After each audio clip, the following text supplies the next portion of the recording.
Welcome to the mother relay. We're covering today's top boxing news. Okay, we'll start with this. It would seem that once again, Poland's own unbeaten up-and-comer in the super bantamweight division, Laura Grzyb, has once again taken to her social media to call out one champion, one specifically, Yafai Mercado, WBC champion. She said, "I heard Mercado is having trouble fighting again. I suggest you sign a contract for a fight with me, and I promise it will happen." She tagged Yafai Mercado, the World Boxing Council, Zen for TV, the platform where Yafai Mercado fights, Boxeo Azteca. I've never seen Laura call out, say, Ellie Scottney. For her two alphabet titles, I've never seen her call out Nazarena Romero. It's Yafai Mercado, Yafai specifically. Now, maybe it's because Laura sees something in Yafai that she thinks she can exploit, or maybe it's the belt that Yafai has, that Yafai does have the WBC title, the green and gold. Yafai is the longest reigning champion at this weight, the most experienced fighter with the most fights and the most rounds in the bank, 27 to Laura Grzyb's 11. Oddly enough, she's 3 years younger than Laura. Yafai is 26, whereas Laura is 29, but Yafai is the vastly more experienced fighter of the two, and this is who Laura consistently has gone after week after week, month after month, though I'm not even sure Yafai knows who she is. Being honest, it seems like one of those situations to where you have to be careful what you wish for, because you just might get it, that if Laura were lucky enough to get the fight she's after, she doesn't win that fight. For Laura Grzyb to stand a chance, you would have to offer Yafai Mercado enough money to come fight you in Poland, where you'd have home field advantage, and then you'd likely need a bit of home cooking, a lot of consideration on the cards, because Laura, stylistically, she's not a knockout merchant, so she's not gonna knock Yafai out. There's not much chance of that happening. If Amanda Serrano couldn't knock out Yafai, Laura sure as hell ain't. Yafai's got a chin. She can take a punch. She can take punishment more than Laura Grzyb would dish out. She doesn't have the work rate, doesn't have the punching power. She just doesn't have the style for this assignment, but it's the one she claims she wants. So for it to work out in Laura's favor, you'd have to lure Yafai to Poland, because you damn sure ain't beating her in Mexico. You'd have to lure her to Poland, and even then, you'd still need some consideration. The way the fight would play out, Laura is a finesse fighter. She's athletic and fast, not big on power, and doesn't have much of a work rate. It's more like pot shots, 1 and 2 punches at a time from a safe distance, being mindful of her opponent. She's cautious, she's careful. She is a good fighter. I just don't think she beats Yafai. I think that Yafai Mercado would overwhelm her. Realizing that she's not under any threat of being stopped, Yafai would be the aggressor and Laura would be the defender, and Laura just ain't got it to keep Yafai off of her. The last time we saw Yafai, it was opposite the ring Ramla Ali. I actually thought that Ramla was going to win that fight, and she didn't. And Ramla, compared to Laura, shows a lot more aggression, a lot more spite, and a lot more initiative. And she couldn't beat Yafai. So how's Laura going to do that finesse fighting off the back foot?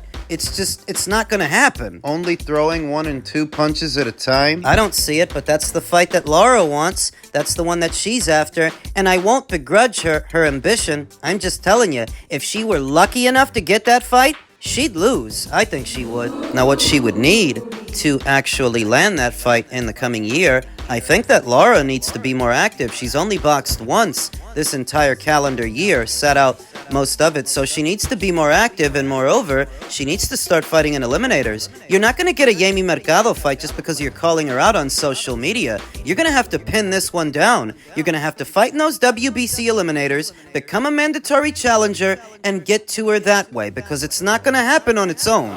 Currently, Laura Grzyb comes in at number 5 in the World Boxing Council's rank standings. She wants to move up those ranks. Maybe she needs to fight a former champion in Marjolaine Rivas or Deborah Dionysius, one of those girls that are ranked ahead of her. Former champion and Sigolene Lafarve. Any one of those 3 girls will suffice, and you have to crawl before you walk. There's really nothing wrong with Laura's quality of competition so far, but she's due for a step up. En route to a fight with a fighter like Yafai Mercado, she's due for a step up. You have to crawl before you walk. I'm not against Laura Grzyb getting that opportunity. I'm just saying that certain things need to happen before she gets there, and they haven't happened yet. She better hit the ground running next year. Yeah, I mean, when you're getting pummeled and you've already decided that tonight's going to be your last fight, it's quite easy to say, sometimes you need that from the corner where you're being honest with him and say, just don't, he was getting battered. And the corner done a great job to say, "Oi, come on, we've trained hard for this. Let's go to work." And he was really brave, Sonny, in 3, 4, and 5, and he was always trying. But Galal was just a beast, an absolute beast, and he's got a huge future ahead of him. I don't know if I should be impressed with Galal Yafai or just disappointed with Sonny Edwards, because it seems like Sonny made a decision before the opening bell. Before the fight started. I saw Galal Yafai's pro debut. I saw all 8 of Galal Yafai's fights leading up to this weekend's fight, and being honest, I was never impressed with the guy. I was never blown away. Now, yesterday is the best that I've ever seen him, though fighting an uninspired Sonny Edwards that mentally is checked out might have something to do with it. He pummeled him. He was all over Sonny Edwards like a thigh hooker looking for a next John from the opening round. In the first, every punch that got in, every punch that got through seemed to hurt Sonny Edwards. In the first. Sonny Edwards, who's been in there with pressure fighters, he's been in there with world-class fighters. I mean, in his last fight before this one, the Adrian Curiel fight, he still seemed himself. And he had to battle through a cut in that fight and a hostile crowd alongside a very aggressive fighter, very aggressive opponent. It's got to be in between the Adrian Curiel fight and the Galal Yafai fight. Well, something must have happened. Something must have changed for Sonny Edwards. He lost his desire. So how am I supposed to reconcile Galal Yafai not really looking impressive in his first 8 fights, but all of a sudden being a world beater, a demolition man? Sonny's head wasn't in it. Honestly looked like Galal Yafai did an even better demolition job on Sonny than Bam Rodriguez did, because Sonny was never in this fight from the opening bell. He was in over his head, but maybe it's because he had already mentally checked out before that. I thought it was a red flag that Sonny admitted he took on this fight while he was in between trainers, that his corner situation was not actually sorted. He had left the Steel City Boxing Gym in Sheffield. Spent some time talking to a few trainers, going to a few gyms, but he took on this fight before he hired one. I thought that was revealing, deciding to take a fight like this one on against an Olympic gold medalist before you even know who's going to get you ready for it. I felt like it accented money woes, perhaps. Desperation. Sonny's so strapped for cash, he's taking on this fight before he knows who's going to train him. Maybe. So he made the decision to retire as a former champion, 28 years old. Now, a year from now, or 2, Sonny might get the itch and decide to come back. Maybe the guy's burned out and needs a break. I'm touching 20 years in a boxing career. A professional now for about 8. And I've been busy. Every time I get out of the ring, the only thing I'm thinking about is getting in the ring. It's absorbed my life, my happiness, my effort, my time spent. I've missed so many sports days. I've missed so many firsts of my kid's life to do this. And with my body falling apart, couldn't get through a camp for the last 4 or 5 years without a bad wrist, a bad hand, a bad shoulder, 2 bad ankles. I had to miss 2-3 weeks of training for this camp because I couldn't walk. Sparring, done my left ankle. 2 weeks later, I was fighting. 4 or 5 weeks out, I was sprinting. I was making a point of doing 2 sessions again for the first time in a while.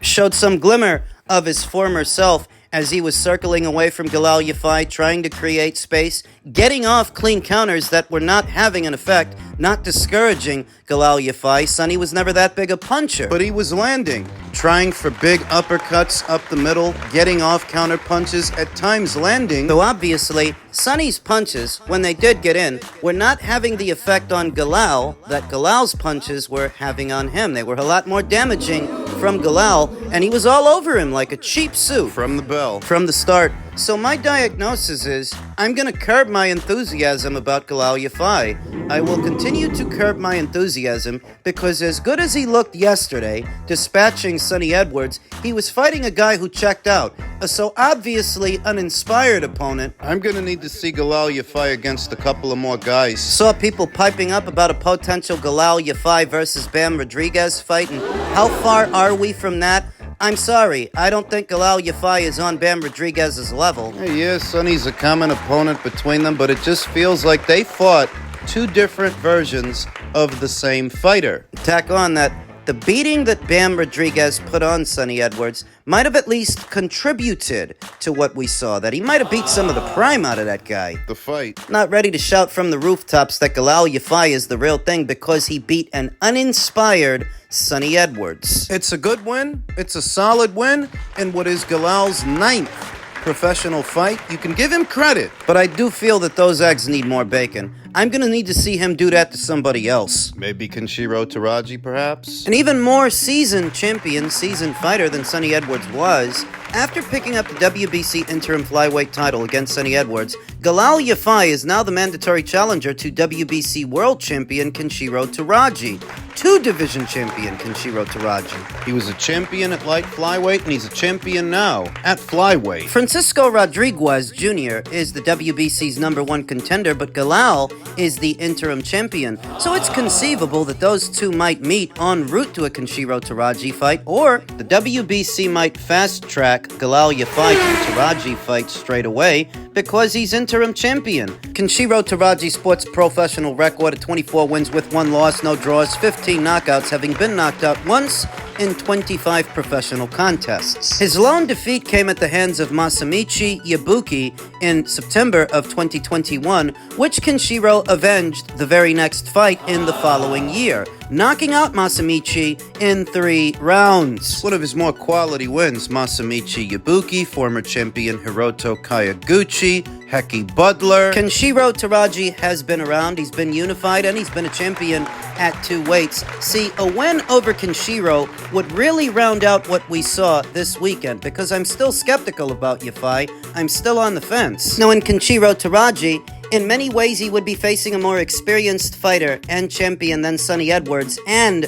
a harder puncher. He's coming off a knockout win over Christopher Rosales. He knocked out Masamichi Yabuki, he knocked out Hiroto Kayaguchi, and he knocked out Heki Butler. He's coming off a knockout win right now. So in Kenshiro, he would be facing a harder puncher than Sonny Edwards, who isn't as defensively minded. Has some power of his own and might not be so easily overwhelmed by Galal Yafai's aggression and come-forwardness. It's an excellent fight for the coming year and another proving ground for Galal Yafai, because like I said, if you're facing an uninspired fighter like Sonny was this weekend, well, you're gonna look good. Can you look that good with Kenshiro? That's the question, and that's the fight to look for in the coming year. I like it. And that really would round out Galal Yafai's resume. You see, a win over Sonny Edwards looks a lot better next to a win over Kenshiro Taraji. It communicates consistency, ability, so we'll see if he can get it. Congratulations to him. Storm Bradley, what's going on? What's going on, people? Yo, I'm chiming in real quick, man. I heard the news about Boots and Virgil supposed to be off. I'm just letting y'all know right now, that's duck soup. Duck's soup at its finest. That's exactly the way you do it when you want to duck somebody. When you change your mind, you know, when you don't believe that you that damn good. I don't want to hear nobody else say anything about Boots people ducking. And we ain't saying none of that no more. Absolutely not. This is a clear indicator right here that he don't want no smoke with anybody, because this is the perfect matchup for him at 154 pounds. This is against a smaller guy. It's not a big guy. You know, he's been at 54 for a while, but this is the perfect matchup. What about all that talk y'all was doing after the fight? Your promoter was doing after the fight. Man, 154, you know, 147 is really hard for him to make, you know what I mean? The weight is an issue. You know, y'all was blaming that on his last performance, right? What, now you want to stay at 47? Look, you can stay at 47. You can fight, right? All you got to do is talk to the sanctioning body. That's all you got to do, and tell them, hey, I want to take this. I want to actually go up to 54, and I want to fight Virgil. Can I maintain my belt at 147 pounds? Yes. And they're going to say, yeah, as long as you pay the sanctioning fee. That's it. That's all he got to do. But obviously, he's not as bad as y'all think he is. All them fans out there thinking he'd be bad, right? This ain't a good look from Boots and this team, man. And you talking about Boots ain't fought nobody, this and that, and all that in the third, man. This is not looking good for the Boots camp, man. This is not looking good for Eddie Hearns. Eddie Hearns ain't even got to come out the pocket for this. This is going to be Saudi Arabia money. This is unbelievable to me, man. Boots, come on now. You need to fight at 54, bro. Come on, step up and face this man, bro, because I'm telling you right now, you looking like a sucker right now, man. You and your team looking like a sucker, bro. Gear up. Let's go. Anyways, that's my time, man. I just wanted to chime in real quick, let y'all know, man. I hearing the noise. I'm out doing my thizzle. Criticisms continue to rain down upon Jaron Ennis for deciding to forego a Virgil Ortiz fight at 154 pounds for an estimated $6 million. I saw that number being thrown around, and Timothy Bradley, the former two-division champion and Hall of Fame inductee turned ESPN analyst, he's calling it duck soup. He's calling it outright. It's a duck. That if it's about keeping your belt, you can petition the IBF to allow you to move up for just one fight, and, depending on how it goes, you can move back down if that's what you really want. That it's not an either-or situation to where you have to vacate your title. If that's what's keeping you there. If that is what is preventing this fight from happening, that you don't want to let go of your red belt so soon after having won it, maybe you don't have to. If you get in contact with Daryl Peoples and the guys at the IBF, maybe they'll let you keep it, but let's be honest. It's not the only thing. It's an unwritten rule that for the guys at least, when you move up in weight, you don't move back down because that can be catastrophic. The cautionary tale of Roy Jones Jr. almost immediately comes to mind because it's the most glaring example. Roy went all the way up to heavyweight for the John Ruiz fight, then dropped all the way back down to light heavyweight, and he wasn't the same fighter afterwards. Losing all that weight, all that muscle tone, he wasn't the dynamic fighter, the sharp and fast fighter that he was on the way up, on his way back down. Subsequently lost 2 fights to Antonio Tarver, and the rest, as they say, is history. Perhaps over time people have forgotten about that unwritten rule that does seem to apply to the men more than the women. When it comes to women's boxing, we see the girls fluctuate in weight all the time, and many are able to stay in character, whereas the men, it's got a lot more consequences for the men, and it's probably those consequences that Boots is avoiding.